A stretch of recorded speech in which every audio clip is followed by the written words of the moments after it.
Hey guys, Ken Strutz, Strutz Tactical. So I sat down with Tom Taylor today.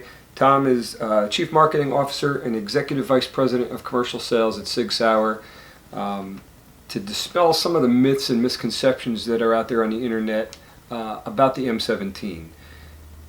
What's the commemorative versus the contract gun differences, what's the commemorative versus the commercial variant differences, and so on. And we also talk about a little bit about the M18.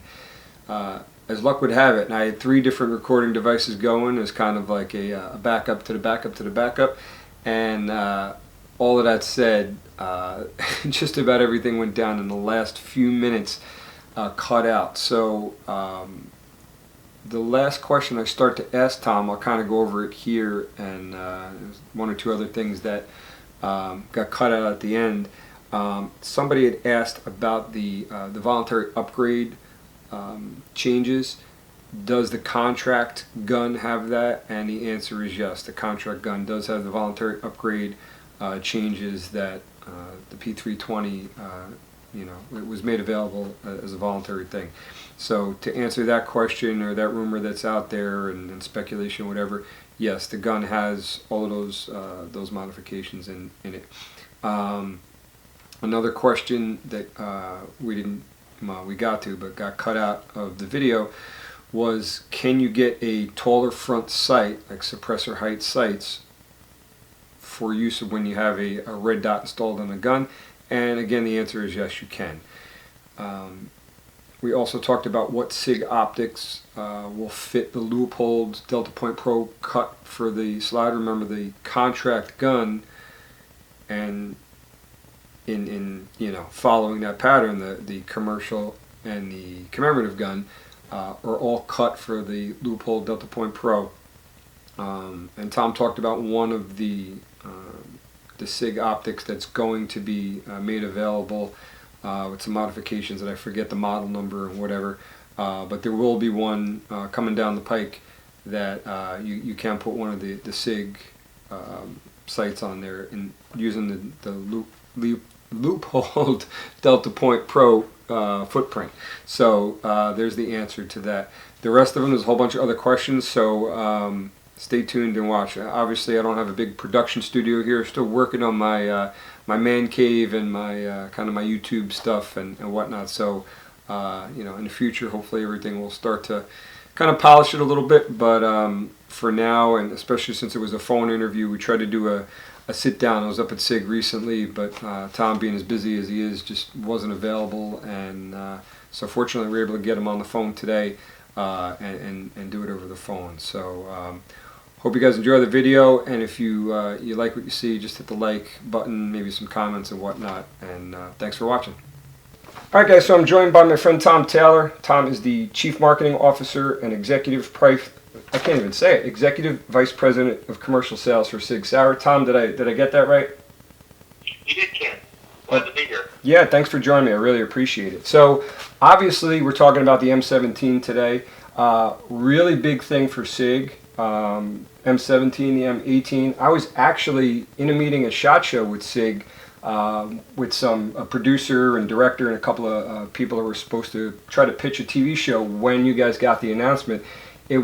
You could tell the buzz in the SIG booth and the pride of the SIG employees. It was pretty cool. We're having the meeting, and one guy's like, "Oh, excuse me, I really got to take this phone call." He goes out, he comes back in, and I forget the gentleman's names that we were having a meeting with, but he tells the other guy, "Hey, you got to check your phone." And then they're checking it, and they're like, "Hey, I hate to interrupt, but I got to tell you guys, we just got the Army contract." So it was a pretty cool thing back then to kind of be there when you guys got the word. Yeah, I mean, you were there when history was made by an institute. Yeah, no, it was. If you think about it, it's only happened 3 times in history where the Army has chosen an official handgun between the 1911, the M9, and now the 320 M17. So, yeah, it was a historic moment.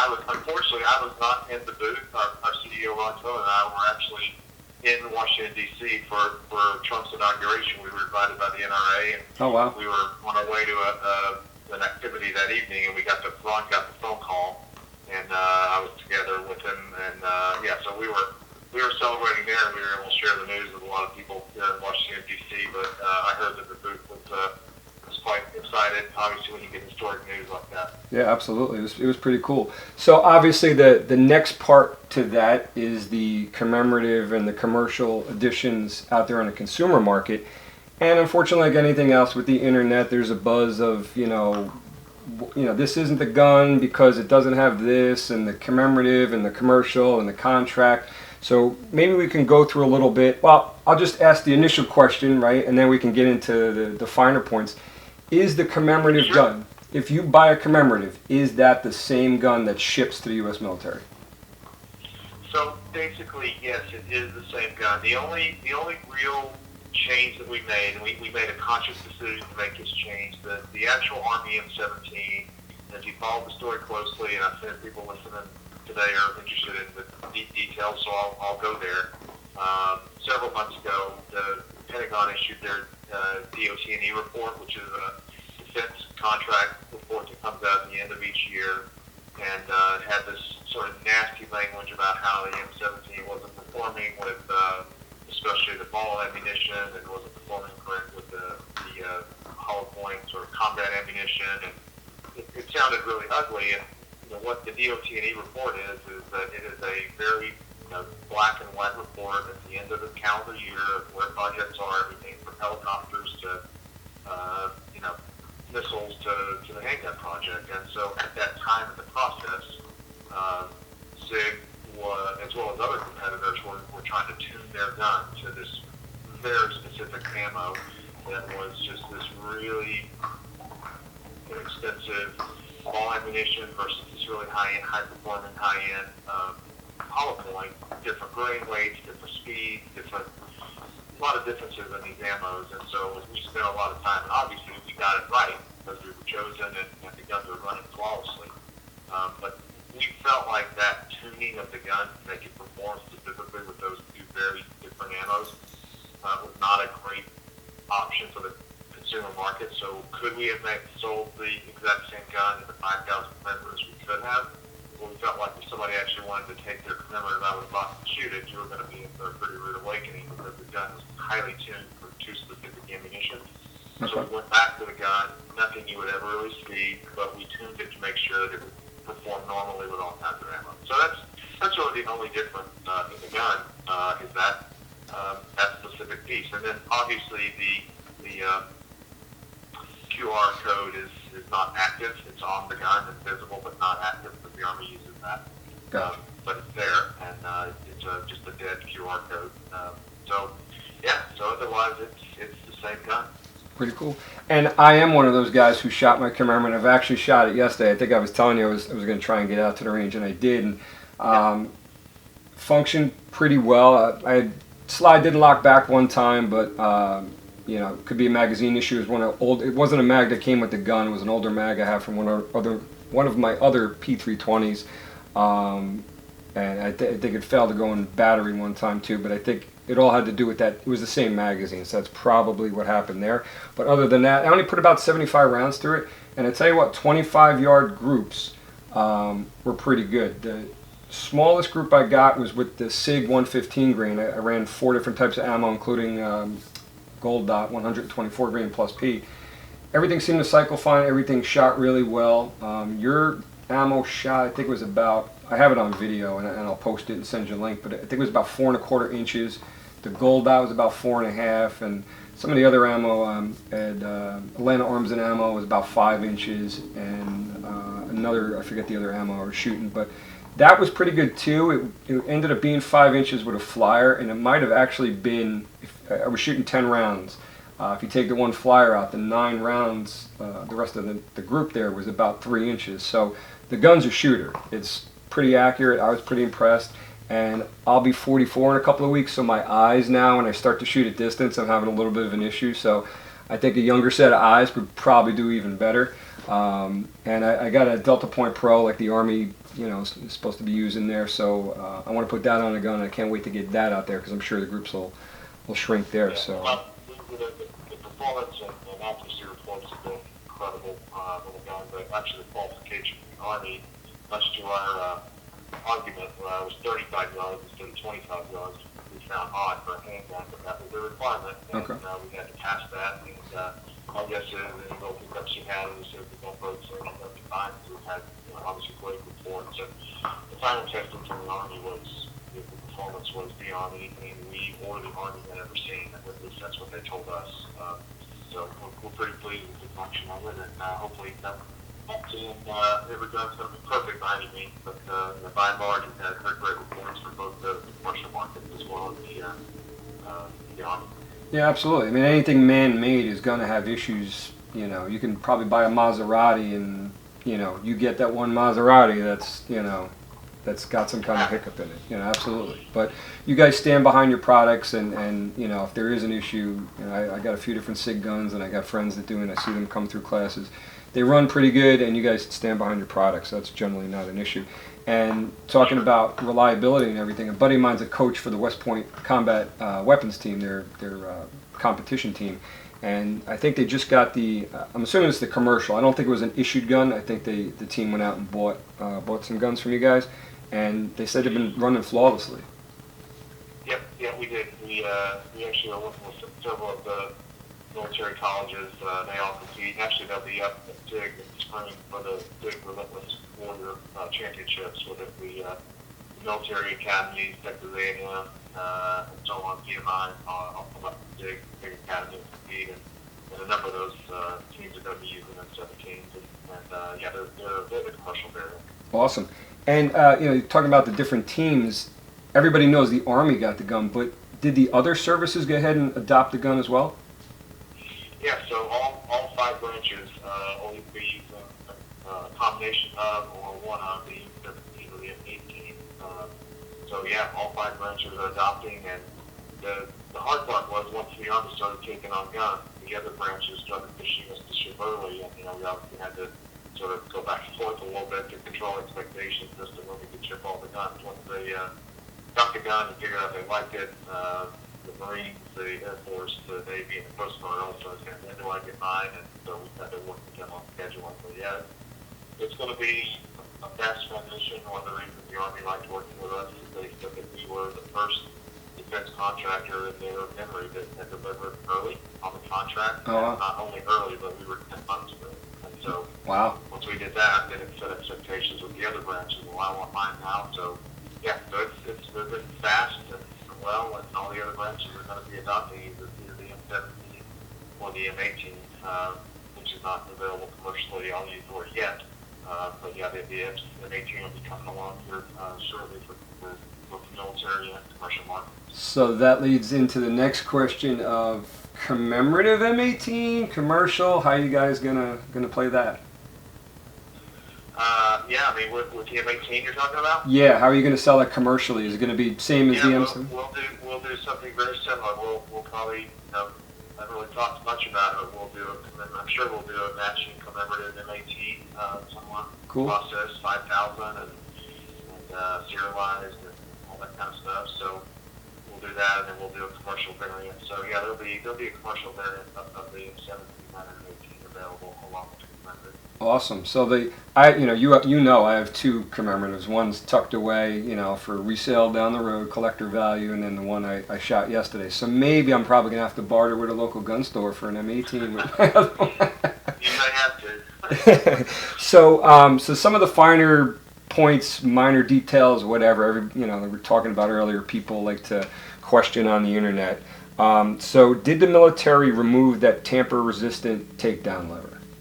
They did. Yeah, that was something they wanted, and then we were able. It was a very iterative process. They actually listened very, very well, and some things they were willing to change. Sometimes some things they weren't. So yeah, the tamper-resistant takedown lever was removed, and so yeah, that's no longer on certainly on the commercial variants, but also on the military. Cool. And some people might go, well, he already answered the question, and he said it is the exact same gun minus the ammo tuning, but people just don't always listen. So that's why I wanted to take the time with you today and ask all these little questions. This way, yep. The consumer market's got the answer. If you listen to this whole interview, you're going to get the questions, all the questions that I've seen anyway. And one of the big things you and I talked about a while back was, and even myself when I first got my M17, I did a quick video for my YouTube channel that I took down.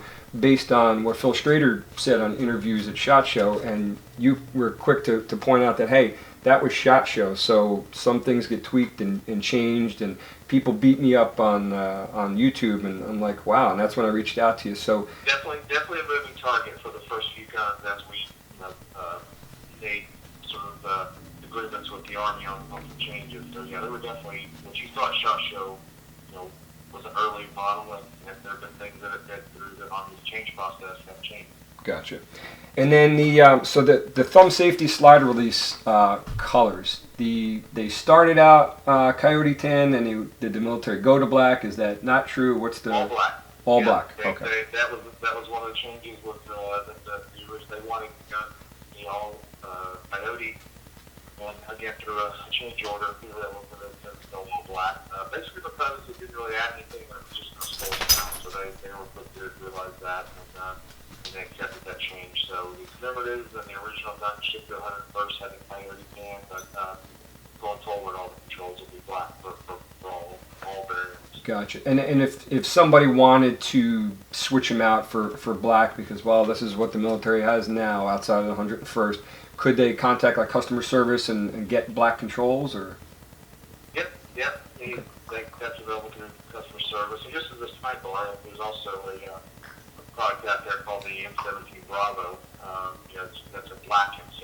So yep. That was something that we got some requests for, not by the Army, but we have other military units as well as law enforcement who said, hey, we really want the exact gun the Army is shooting, using, but we want it black. So there is a commercial variation called the M17's Bravo that's a black gun, black controls. Cool. One of the things I've noticed is, and you guys have talked about it, is the night sights. The difference between the commercial market has all green, and then the military and Commemorative have orange rear and green front. And I'll tell you, I like the idea of the different color sights rear and front, so you don't misalign them. And I'm assuming that's why the military wanted to do it. But I think you guys made the right choice for the commercial guns having all green, because at least, and again, I'm in my mid-40s now, my eyesight is slowly starting to give it up a little bit. I'm having a harder time in the dark lining up the orange and the green, so I think you guys did the right thing with that. Is that kind of why you did it, because the orange doesn't stand out as much, or why'd you go with that? Yeah, we did some testing on that, and we continue to talk to the Army about that situation, but those sites were a requirement of the Army, and it's just not an accepted practice in the commercial market, so we went ahead and made that change. And hopefully the Army will come around on that one. They're called, obviously. Yeah, absolutely. They want what they want, and we'll do it their way, or we'll make a recommendation, and they'll either accept it or not. But we felt like that was the right thing to do. Yeah, absolutely. And continue to work that with them. Awesome. Now, some people, the nitpicky things, the green rear sights don't seem to be serrated where the orange rear ones are. Is that so maybe when in the factory, when you're putting them together in the bright factory light, you can tell real quick what's what, or how did that shake out? No, actually just the serrated sides were a requirement of the government, and we didn't really think it was necessary. So these are all things that we really wanted to take the things that we're recommending as our preferred way to do it, and things that we hope to vector on with the Army, and make those slight changes that still kept the integrity of the gun correct for the commercial market. Gotcha. Now, if you have a commercial gun and you wanted the orange rear, is that something that somebody can purchase, or no, that's just for the commemorative and the contract guns? No, we are making that available to the commercial market, so that one would be the way we work is, if there's enough demand, we would add it, but right now, I just don't think there's not enough demand for it, so we don't want to muddy the waters by having something that probably isn't going to be in high demand. Gotcha. And like I said, I agree with you guys going with the green, sights, or all green, because for me at least, and again, mid-40s, eyesight's starting to go, I have a hard time picking up those orange dots, so I think you guys did a good call on that one. But yeah, for sure. Let's see. Somebody mentioned on YouTube you can get, and I think I know the answer to this, but if you had a commercial, you can get a coin and a box. Is it? It's really just a box you can buy, right? Not a coin if you have a commercial. Yeah, the commercial M17 fits in it. There's a more generic M17 coin.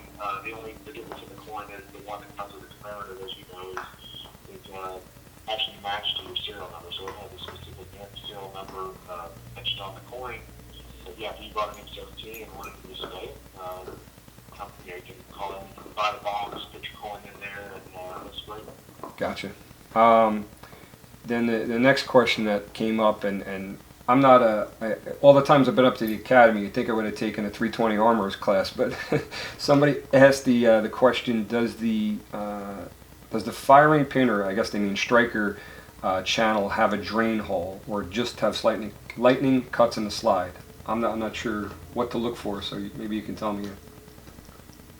Yeah, they all have that drain hole in the slide. We wanted to put in there, so it's in there on all the guns. Okay, and that includes the commercial guns? Yeah. Okay. Yeah, I don't know where that came up from or whatever. And now the internal coatings.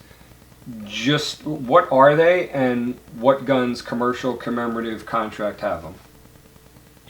So I mean, the Army gun and the commemorative have some various parts that have both matte and zinc phosphate on them. Okay.